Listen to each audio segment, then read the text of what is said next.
Lecture number 7 चालू करूया. 1.5 मधला आपला क्वेश्चन नंबर 5 चालू होता.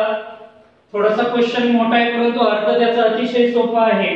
काय म्हणलेलं आहे बघा, माझ्याकडे 10 टन कपॅसिटीचा ट्रक आहे. ठीक आहे, आन्सरला सुरुवात करूया. तुम्हाला माहिती आहे 1 ton is equal to 1000 kilogram. It means that 10 tons is equal to 10,000 kilogram. Okay, तर एक ट्रक आहे ज्याच्यामध्ये 10 टन मीन्स 10,000 किलोग्राम त्याची कपॅसिटी आहे. आता माझ्याकडे दोन वेगवेगळ्या प्रकारचे बॉक्स आहेत. इमेजिन करा, एक आहे टाइप ए नावाचा बॉक्स आणि दुसरा आहे टाइप बी नावाचा बॉक्स.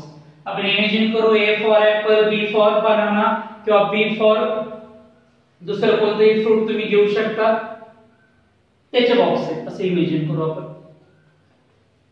मग फ्रॉम आता त्यांनी काय दिलेलं आहे बघा की पहिल्या कंडिशन मध्ये टाइप ए चे 150 बॉक्स आणि टाइप बी चे 100 बॉक्स त्या ट्रक मध्ये बसले की ट्रक पूर्णपणे भरून जातो. मग इथं महत्त्वाचं काय आपल्याला कन्सिडर केलं पाहिजे बघा, late weight of type A box, A प्रकारच्या बॉक्सचं वजन x किलोग्राम कन्सिडर करू. weight of type B box, B टाइपच्या बॉक्सचं वजन y किलोग्राम कन्सिडर करू. फ्रॉम फर्स्ट कंडिशन लक्ष द्या काय दिलं होतं त्यांनी, 150 टाइप ए चे बॉक्स आहे. 150 box of type A plus 100 box of type B एवढे जर कंप्लीटली ट्रक मध्ये भरले तर ट्रकचं वजन किती भरतं, 10,000 किलोग्राम. 10 टन लिहिण्याऐवजी आपण किलोग्राम मध्ये कन्वर्जन केलेले. ठीक आहे, पुढचं व्हॅल्यू 150 टाइप ए चं वेट किती कन्सिडर केले आपण, x. टाइप बी चं वेट कन्सिडर केले y is equal to 10,000. divide both sides of equation by 50. इक्वेशनच्या दोन्ही पण साइडला 50 ने डिवाइड करू. 50 ने डिवाइड करता येतं तुम्हाला सांगा. 150 150 रुपये म्हणजे 50 च्या किती नोटा होतील, 3. म्हणजे 50 ने जर 150 ला डिवाइड केलं तर 3 येणार. म्हणजे हे इक्वेशन काय राहणार बोला, 3x. इथे 100 आले, 15 2 जा 100 म्हणजे 2y. हे बघा इथे सुद्धा 15 2 जा 100 म्हणजे 2. पाठीमागे हे 2 राहिलेले 0 देऊन टाका. याला आपण नाव देऊया इक्वेशन नंबर फर्स्ट. पुढे from second condition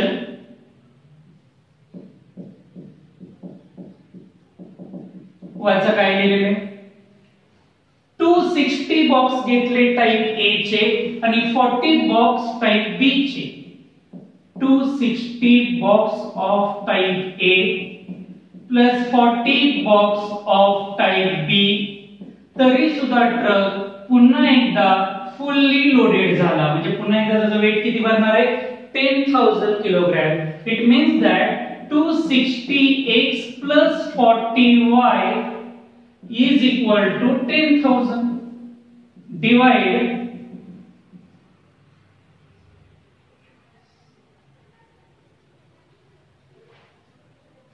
both sides of equation by 20. 20 ने डिवाइड करूया आपण. इथे सांगा मला 260 ला जर 20 ने आपण असं डिवाइड केलं, 0 ला 0 कॅन्सल. इथे आन्सर किती राहणार, 13. म्हणजे हे झालं 13x प्लस इथे आला 2y. इथे 100 ला डिवाइड केल्यावर 5 25 जा 100 2 0 देऊन टाका. हे आलं तुमचं इक्वेशन नंबर सेकंड. पुढे फ्रॉम इक्वेशन 1 and 2 दोन्ही इक्वेशन एका खाली एक मांडूया.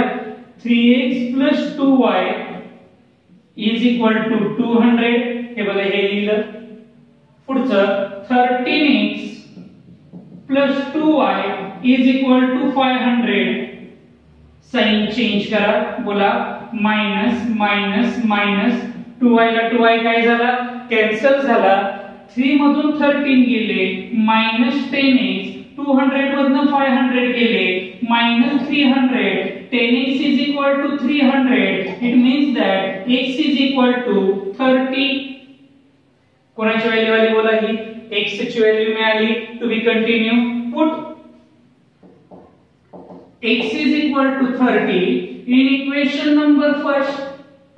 म्हणजेच बोला 3x + 2y = 200. 3 30 + 2y = 200. 33 are 90 + 2y = 200. So 2y = 110.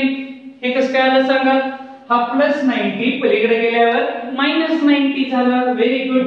म्हणजे बोला y = 110 / 2 55 झालं. y ची पण व्हॅल्यू आली. तुम्ही जे कन्सिडर केलं होतं ते फुल सेंटेन्स मध्ये लिहा. हे दोन सेंटेन्स परत येणार. बोला कोणते. वेट ऑफ बोला पटपट.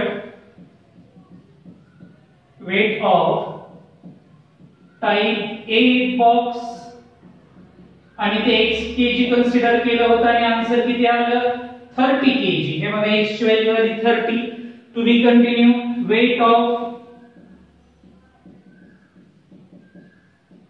टाइप B बॉक्स ते आम्ही y kg कन्सिडर केलं आणि त्याचा आन्सर आला 55 kg. That's all. समजलंय का सगळ्यांना गणित. लिहून टाका. हे एक्सरसाइज मधलं लास्ट एक्झाम्पल त्यांनी दिलेलं आहे आणि त्याला स्टार केलेलं आहे. स्टार म्हणजे त्यांना असं वाटतं की ते हॉट्स मध्ये आहे काय. हॉट्स अनेकदा माझ्या बोलण्यातून हा शब्द तुम्हाला जाणवेल. हॉट्सचा फुल फॉर्म असतो हायर ऑर्डर थिंकिंग सेक्शन. म्हणजे इथं थोडीशी जास्त टफ लेवलची गणित असतात असं मानतात पण असं काही नसतं. समजून घेतलं तर प्रत्येक गणित अतिशय सोपं आहे. आता मी काय बोलतोय त्याकडे नीट लक्ष द्या. या गणितामध्ये त्यांनी म्हणलेलं आहे की विशाल नावाचा जो मुलगा आहे त्याला इथून 1900 किलोमीटर जायचंय. इमॅजिन करू इथून तो दिल्लीला किंवा जम्मू काश्मीरला वगैरे चाललेला आहे आणि त्याला पूर्ण दिवसभरात तिथे पोहोचायला फक्त 5 तास वेळ लागला. तुम्हाला पण समजतंय की विशाल नक्कीच एरोप्लेनने गेलाय. परंतु एरोप्लेन शहरामध्ये नसतं म्हणून त्याला काही डिस्टन्स बसने पार करावा लागला आणि काही डिस्टन्स एरोप्लेनने पार करावा लागला. तो ज्या बसमध्ये बसला होता त्या बसचं स्पीड होतं 60 km/h. 60 च्या स्पीडने बस चालू होती आणि जे एरोप्लेन होतं ते एरोप्लेन 700 km/h ने ते फ्लाय करत होतं. अशी बरीच माहिती या गणितामध्ये दिलेली आहे. मग तुम्हाला एक गोष्ट मी सांगतो की दरवर्षी बोर्डाला टाइम डिस्टन्स आणि स्पीड याच्यावर आधारित एक गणित असतंच येतच. त्याच्यामुळे मी काय कन्सेप्ट सांगतोय ती फक्त शांततेत ऐका. दुसरा महत्त्वाचा प्रश्न, सर तुम्ही कसं ठरवता की x आणि y कशाला मानायचं. त्यांनी जे फाइंड आउट करायला लावलंय बघा काय म्हणलंय. Find the distance that we shall travel by bus and aeroplane. त्यालाच आपण x आणि y मानायचं. म्हणजे मी काय म्हणतोय बघा उत्तराला सुरुवात करूया. इमॅजिन करा ही आहे D फॉर बारामती आणि हे आहे K फॉर काश्मीर. इमॅजिन करायला काय जातंय आपलं. त्यांचं असं म्हणणं आहे अंदाजे की इथून इथपर्यंतचा टोटल डिस्टन्स 1900 किलोमीटर. इमॅजिन करा बारामतीवरून तो एका या पॉइंटला गेलाय पुणे मानव पुण्याला. हा संपूर्ण जो डिस्टन्स आहे B पासून T पर्यंतचा हा डिस्टन्स त्याने कशाने कव्हर केला आहे बसने. आणि T पॉइंट पासून तो पुन्हा पुढे K पॉइंट म्हणजे काश्मीर पर्यंत तो कशाने गेलेला आहे एरोप्लेन. मग सांगा आता x आणि y कशाला कन्सिडर करायचं. हा डिस्टन्स x मानू आणि पलीकडचा डिस्टन्स y मानू. संपलं, दॅट्स ऑल. याचाच अर्थ लेट डिस्टन्स ट्रॅव्हल्ड बाय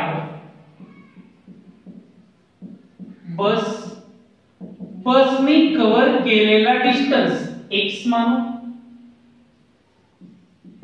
आणि डिस्टन्स कव्हर्ड बाय किंवा travelled by aeroplane is equal to y kilometre consider करो. फ्रॉम फर्स्ट कंडिशन एक लक्षात घ्या, तो कशानेही जाऊ दे, टोटल डिस्टन्स त्याने किती कव्हर केला 1900. टोटल म्हणजे कोण कोण x आणि y. याचाच अर्थ तो बसने जाऊ किंवा तो प्लेनने जाऊ, दोन्ही मिळून त्याने किती डिस्टन्स कव्हर केला 1900. So x plus y is equal to 1900. Equation number first. समजतंय? पुढे जाऊया. From second condition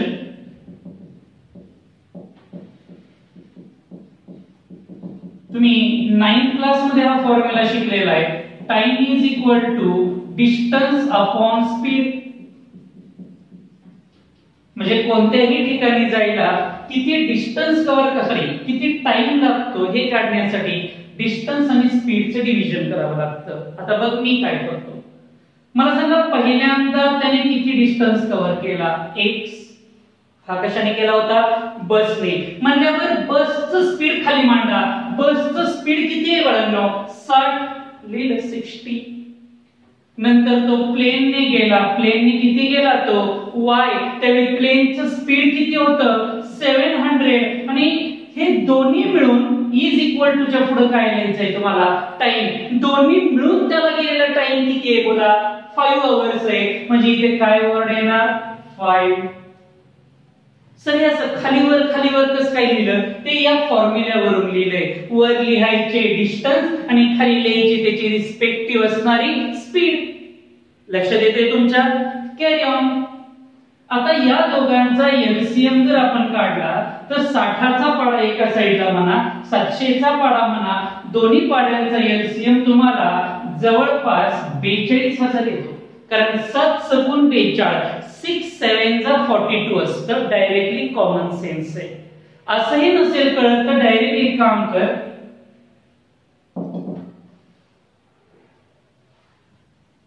cross multiplication कर.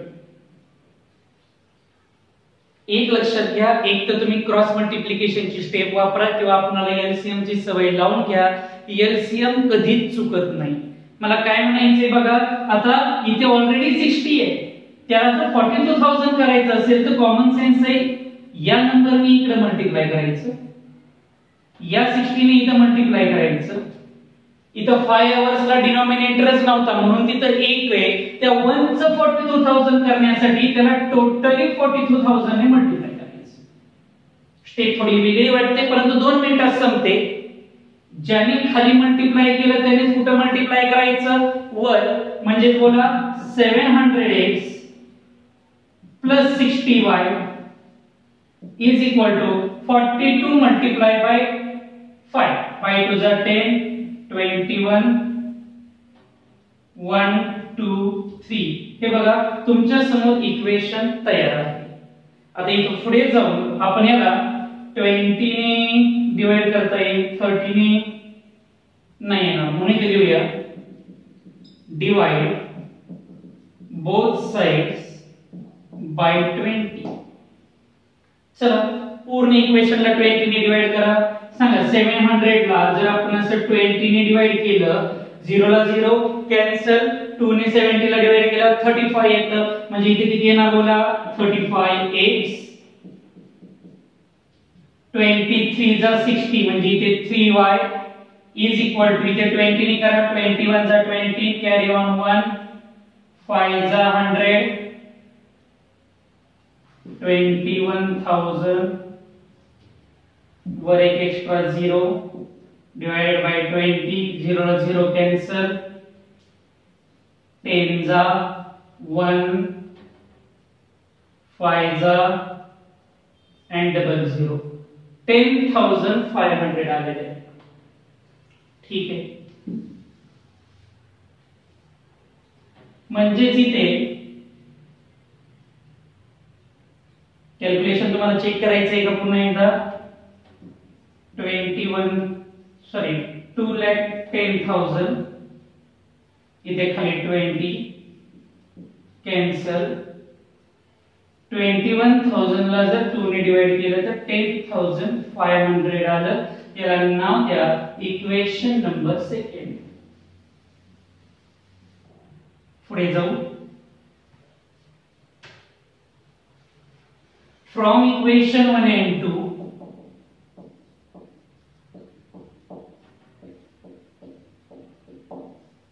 बोला x plus y is equal to 1900 आणि इकडचं बोला काय आलंय 35x plus 3y is equal to 10,500 वर 3 ने मल्टिप्लाय केल्यावर सोपं जाईल.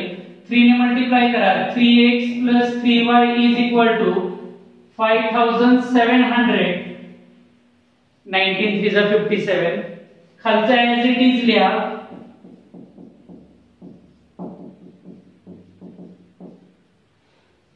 सबट्रॅक्शन करूया. मायनस मायनस मायनस याला हे cancel -33x is equal to आता यांचं सबट्रॅक्शन 10,500 मधून 5,700 मायनस करूया 0 0 8 4 1008 इथे 32 येते सॉरी इथे 32x इधर 4,800 साइन कोणतं येणार आहे त्याला मायनस. Very good. पुढे मायनस ला मायनस कॅन्सल होईल. x is equal to 4800 ला 32 ने डिवाइड करा. याने याला जर आपण डिवाइड केलं तर बघूया आपण 4800 32 समथिंग 150 च्या आसपास आन्सर येईल. 1 जा 32 5 जा 60 हा 0 खाली दिला तर वर पण द्या. संपले 150 चा आन्सर आलेला आहे आपला. याचाच अर्थ विशाल बसने किती किलोमीटर गेला होता 150. Put x is equal to 150 in equation number first. So x plus y is equal to 1900. 150 plus y is equal to 1900. So y is equal to 1750. खाली पूर्ण वाक्यामध्ये तुम्ही ही दोन सेंटेन्स लिहायची. Distance travelled by bus 150 kilometre and distance traveled by aeroplane 1750 kilometre. That's all. थांबा जरा LCM आपण लिहिलेला नाहीये. किती आलता इथे LCM बोला 4200. ओके लिहून टाका गणित पटकन आवडा. सॉल्व एक्झाम्पल नंबर 2 पाहूया आपण. एक घड्याळ विकणारा माणूस होता वॉच सेलर आणि त्याच्याकडे दोन पद्धतीची घड्याळ आहेत. तुम्हाला पण माहिती आहे ज्या घड्याळामध्ये काटे असतात मिनिट हँड अवर हँड त्याला अॅनालॉग वॉच म्हटलं जातं आणि ज्याच्यामध्ये डिजिटल आकडे येतात त्याला डिजिटल वॉच असं म्हटलं जातं. तर तो घड्याळ विकणारा माणूस एके दिवशी घड्याळ विकायला बसल्यानंतर त्याची 11 अॅनालॉग वॉच आणि 6 डिजिटल वॉच विकली गेली. त्यावेळी त्याच्याकडे 4,330 रुपये जमा झाले. दुसऱ्या दिवशी पुन्हा तो ती घड्याळ विकायला गेला. दुसऱ्या दिवशी अॅनालॉग वॉच 22 डिजिटल वॉच 5 एवढे सेल झाले. मात्र आज त्याच्याकडे भरपूर पैसे आले 7,330. तर मला नक्की सांगा कोणतं घड्याळ किती रुपयाला होतं असा हा छोटासा क्वेश्चन. सुरुवात करूया. लेट कसली प्राइस काढायला लावली बघा. सेलिंग प्राइस म्हणून इथे लिहायचं let selling price of analog watch. Analog watch ची प्राइस x रुपये कन्सिडर करू. पुढे मला काय होणार selling price of digital watch, त्याची किंमत y रुपये कन्सिडर करू. फ्रॉम फर्स्ट कंडिशन पटापट बोलायचं. 11 कसले वॉच होते?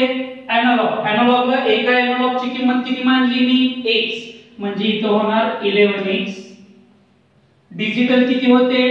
6. एका डिजिटलची किंमत y, म्हणजे 6y, आणि एकूण पैसे जमा झाले 4330. Equation number first. From second condition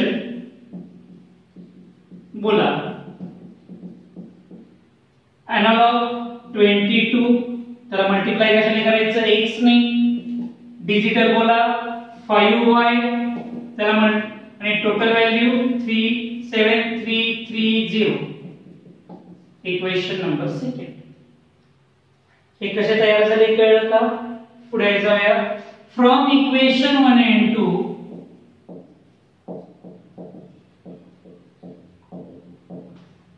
मांडायला खाली 11x plus 6y is equal to 4330 आणि 22x plus 5y is equal to 7330.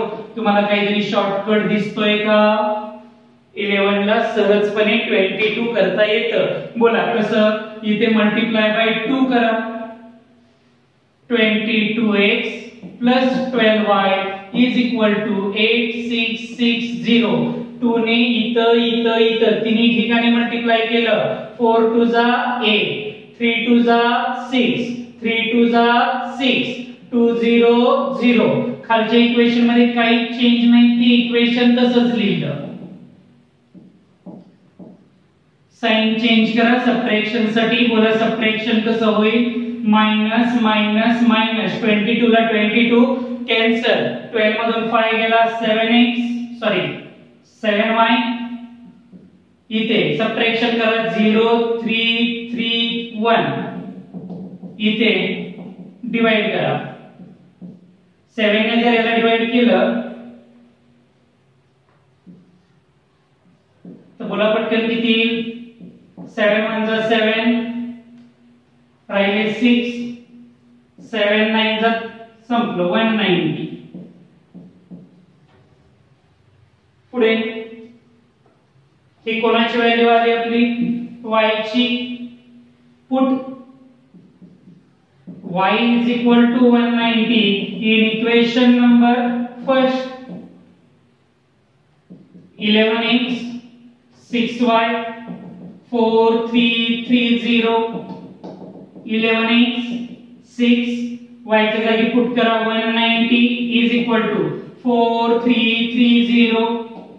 11x plus 6 ने आतमध्ये मल्टिप्लाय करा 600 9 6 जा 54 चे 5 6 1 जा 6 प्लस 5 11 पलीकडे 4330. हा नंबर प्लस आहे, पलीकडे गेल्यावर मायनस, म्हणजे बोला 11x is equal to 4330 minus 1140. यांचं सबट्रॅक्शन करूया. 4330 मधून 1140 गेले.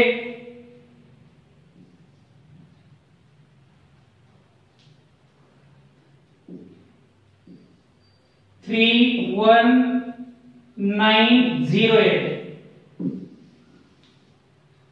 आता डिवाइड करा 11 ने. 3190 डिवाइडेड बाय 11. 11 2 जा 22 राहिले 9. 11 9 जा 99 290. संपलं. अशा पद्धतीने तुमचं XY चं आन्सर आलं. खाली पूर्ण वाक्यात ते 2 सेंटेन्स